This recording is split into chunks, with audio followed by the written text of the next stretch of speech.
sekarang yang banyak minati baju-baju utaran itu, gamis-gamis inilah, gamis rokak nih ya. Cuma penjualannya agak menurun. Omsetnya beda dengan tahun kemarin ya. Kenapa Bang?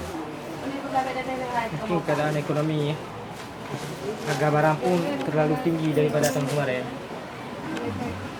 Itu baju-baju seperti itu di harga berapa Bang? Apanya? Baju yang dimaksud tadi berapa kira-kira? Dijualnya 4,5. Kalau saat ini kalau utaran tuh paling murah tuh 3,5. 300 maksudnya? Ya 3,5.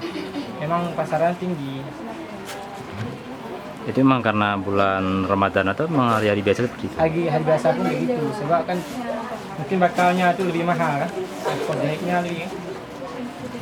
Apa sih yang menarik dari baju tersebut? Mungkin menariknya karena namanya utaran lah. Jadi orang suka namanya.